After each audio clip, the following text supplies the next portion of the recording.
வணக்கம். எல்லாரும் எப்படி இருக்கீங்க? இன்னைக்கு நாம ஸ்ரீ பகவத் நூல்கள்ல இருந்து சில முக்கியமான கருத்துக்களை கொஞ்சம் ஆழமா பார்க்க போறோம். ஆமா, வணக்கம்.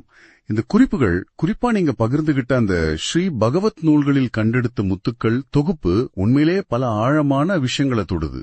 ஆமாம், மனம், அப்புறம் இந்த நான்கிற உணர்வு, எண்ணங்களோட தன்மை, உண்மையான அமைதி, விடுதலைன்னு நிறைய இருக்கு.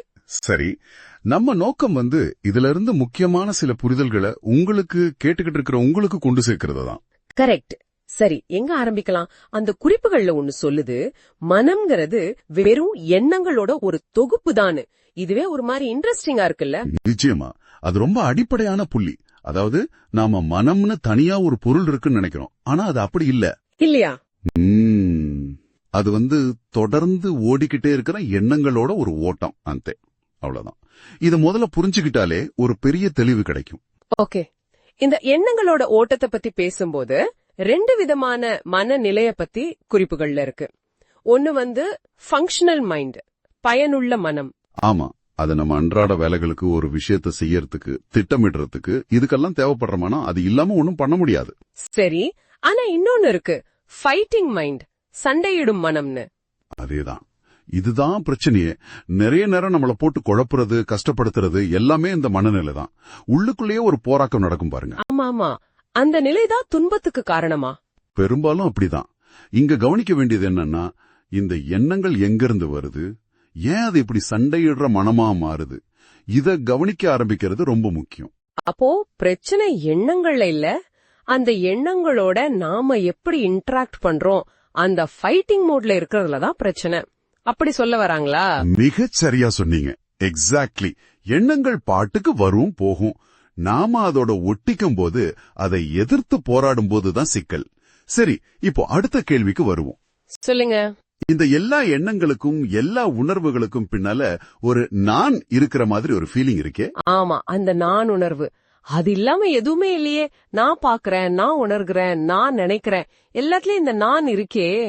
குறிப்புகள்ல கூட சொல்லுது, இந்த நான் உடல் இல்லைன்னு. கரெக்ட். உடல் இல்ல, அப்போ அது என்ன யோசிச்சிருக்கீங்களா? குறிப்புகள் என்ன சொல்லுதுன்னா, இந்த நான்கிற உணர்வே கூட ஒரு எண்ணம் தான். முதல் எண்ணம் இதுதான் மற்ற எல்லா எண்ணங்களுக்கும் ஆதாரம் மாதிரி. ஓ, முதல் எண்ணமா? ஆமா, இதத்தான் அகந்தை, அதாவது ஈகோன்னு சொல்றோம். இந்த அகந்தையோட உண்மையான தன்மையை ஆராயறதுக்கு பேரு தான் விசாரம். விசாரம்? இது ஏதோ பெரிய தத்துவ விசாரம் மாதிரி கேக்குதே. இது நடைமுறையில எப்படி உதவும்? இல்ல, இது வெறும் தியரி இல்ல, பிராக்டிக்கல்.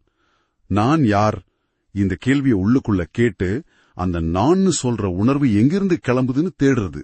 ஓகே. தேடும்போது என்ன ஆகும்? அப்படி தேடும்போது அந்த நான்கிறது ஒரு நிரந்தரமான தனியால் இல்ல, அதுவும் ஒரு எண்ணம் தான். அதுக்குன்னு தனிப்பட்ட இருப்பில்லைன்னு புரிய ஆரம்பிக்கும்.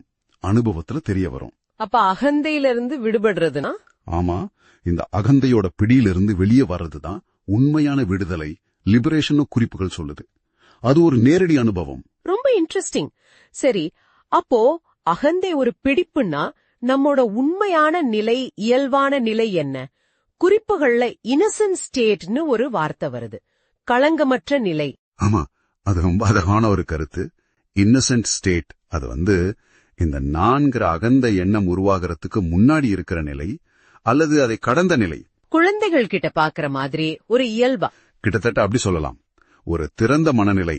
எண்ணங்கள், உணர்வுகள் வரும் போகும், ஆனா அதோட நம்மள முழுசா ஐடென்டிஃபை பண்ணிக்காம வெறும் சாட்சியா பாக்குறதா? ஆனா ஒரு விழிப்புணர்வோட, அவேர்னஸ் அல்லது கான்சியஸ்னஸ் சொல்றமே, அந்த நிலையில இருக்கிறது. எண்ணங்கள் மேக மாதிரி வரும் போகும், ஆனா அந்த விழிப்புணர்வு வான மாதிரி மாறாம அப்படியே இருக்கும். அப்போ நம்மளோட உண்மையான தன்மைங்கிறது இந்த எண்ணங்கள், உணர்ச்சிகள் எல்லாம் இல்ல, அதையெல்லாம் அறியிற அந்த விழிப்புணர்வு தான். கரெக்டா? அதேதான். அந்த உண்மையை உணர்றதுதான் அமைதிக்கு வழி. அந்த களங்கமற்ற நிலைய அப்பப்ப நினைவுக்கு கொண்டு வந்தாலே நாம இயல்பா எவ்வளவு அமைதியா முழுமையா இருக்கோம்னு புரியும். கேட்கவே நல்லா இருக்கு. ஆனா இதெல்லாம் தெரிஞ்சுக்கிறதோட நிறுத்தாம இத நம்ம அன்றாட வாழ்க்கையில எப்படி கொண்டு வரது? ஏதாவது வழி இருக்கா? இருக்கு. முக்கியமான வழி உங்க கவனத்தை அடிக்கடி உள்ள திருப்புறது. உள்ள திருப்புறதா? ஆமா, சும்மா இருக்கும்போது என்ன ஊடுது, என்ன உணர்வு வருதுன்னு கவனிக்கிறது. குறிப்பா அந்த நான்கிற உணர்வு அது எப்ப வருது, எப்படி இருக்குன்னு கவனிக்கிறது. எதையும் ஒதுக்காம பிடிக்காம சும்மா கவனிக்கிறதா? ஆமா, ஜஸ்ட் கவனிக்கிறது. அப்புறம் வேணும்னா அந்த நான் உணர்வை ஆராயலாம். இது எங்கேந்து வருது, இதன் மூலம் என்ன அப்படின்னு உள்ளேயே தேடலாம். இதுதான் அந்த விசாரம். ஓஹோ. வெறுமனே கவனிக்க ஆரம்பிச்சாலே போதும். அதுவே கொஞ்சம் கொஞ்சமா அந்த அகந்தையோட பிடிய தளர்த்தும். இது ஒரு பயணம் மாதிரி, தொடர்ந்து செய்யணும். ரொம்ப அருமையா விளக்குனீங்க. இந்த குறிப்புகள் இருந்து முக்கியமான விஷயங்களை அழகா தொகுத்து சொன்னீங்க. மிக்க நன்றி. சந்தோஷம். சரி, கேட்டுக்கிட்டு இருக்கிற உங்களுக்காக ஒரு சின்ன சிந்தனை. அடுத்த முறை நீங்க கொஞ்சம் அமைதியா தனியா இருக்கும்போது உங்களுக்குள்ள அந்த நான்னு ஒரு உணர்வு எழுந்து வருதுல்ல, அத கொஞ்சம் கவனிச்சு பாருங்களேன். அது எங்க இருந்து வருது, அதோட நிஜமான தன்மை என்னவா இருக்கும்? இந்த கேள்வி உங்களுக்கும் ஒரு புதிய உள்நோக்கிய தேடலை தொடங்கி வைக்கலாம். நன்றி.